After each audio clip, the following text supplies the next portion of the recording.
Selamat datang kembali. Oke, kali ini kita mau gali lebih dalam nih soal satu momen krusial buat Johnson Johnson. Kita pakai sumber dari bab 4 buku Fortune's Greatest Business Decisions. Judul babnya aja udah bikin penasaran. Di Johnson Johnson, pemegang saham bukan yang utama. Kita bakal fokus ke krisis Tylenol tahun 1982. Bayangin deh, produk andalan Anda tiba-tiba jadi mematikan. Gimana prinsip yang kedengarannya agak aneh tadi malah jadi pegangan mereka? Iya, ini kasus yang selalu dibahas kalau bicara manajemen krisis. Klasik banget. Situasinya waktu itu Oktober 1982 di Chicago. Ngeri banget. Ada 7 orang meninggal gara-gara minum kapsul Tylenol extra strength. Ternyata isinya udah dicampur sianida.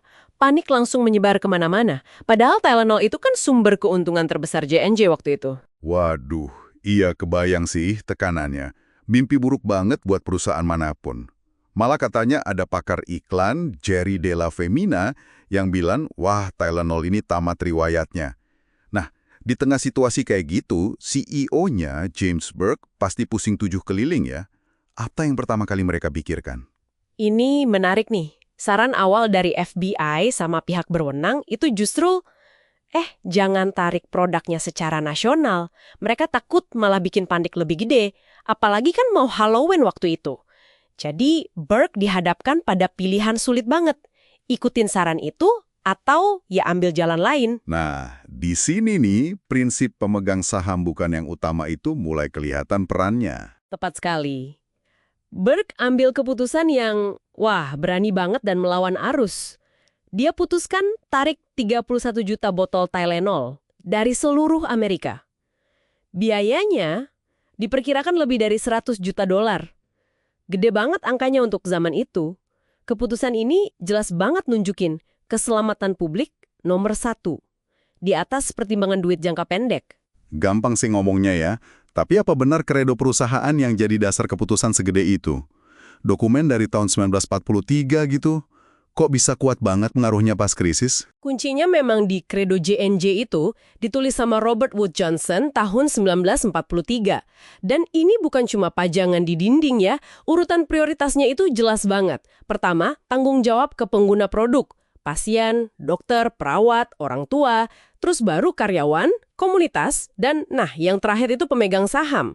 Yang lebih penting lagi gini, Burke itu udah beberapa tahun sebelum krisis ini terjadi, secara aktif mengingatkan lagi soal relevansi kredo ini ke para eksekutifnya.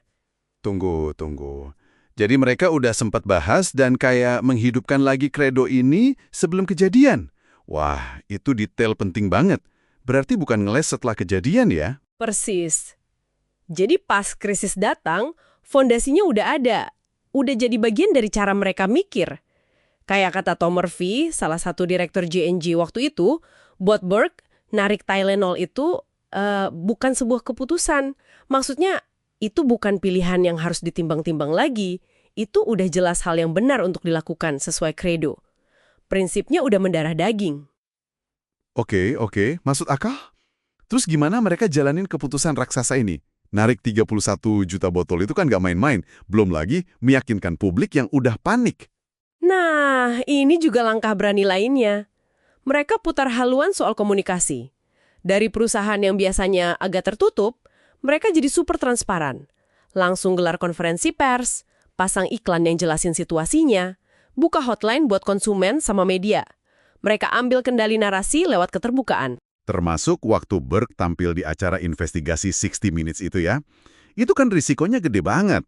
Bisa dibantai pertanyaan wartawan di situ. Betul, risikonya tinggi banget. Tapi justru itu jadi momen penting.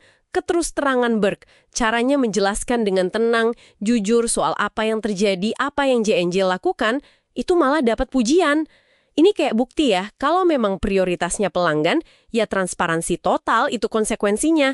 Risikonya ya dihadapi aja sebagai bagian komitmen ke kredo itu. Selain komunikasi, ada langkah nyata lain buat nunjukin komitmen keselamatan pelanggan. Ada. Dan ini dampaknya besar ke industri. Krisis ini mendorong J&J bikin kemasan anti rusak itu loh. yang sekarang kita sering lihat ada 3 lapis perlindungan, segel foil di mulut botol, terus ada segel plastik di leher botolnya, sama kotaknya juga dilem. Ini bukan cuma soal teknis, tapi bukti fisik janji Credo buat ngelindungin pengguna.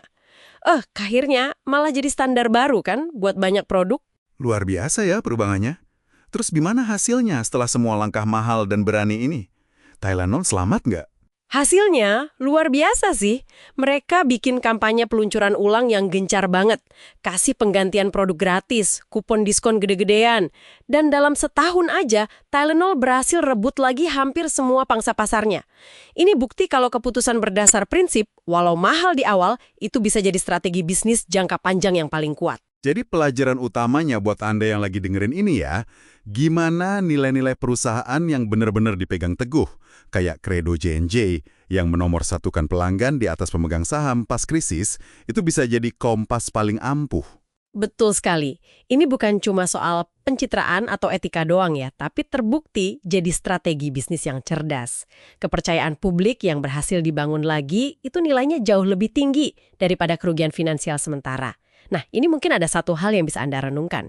Meskipun respons J&J dipuji setinggi langit, kasus peracunan aslinya itu kan nggak pernah terpecahkan sampai sekarang. Di zaman sekarang nih, era digital, informasi nyebar cepat banget. Media sosial pengaruhnya kuat. Kira-kira gimana ya caranya perusahaan bisa menerapkan prinsip transparansi dan fokus ke pengguna kayak yang Merck lakukan dulu? Taktiknya mungkin harus beda, tapi apa prinsip intinya masih relevan dan bisa jalan? Coba pikirkan, bagian mana dari cerita ini yang paling menarik buat Anda?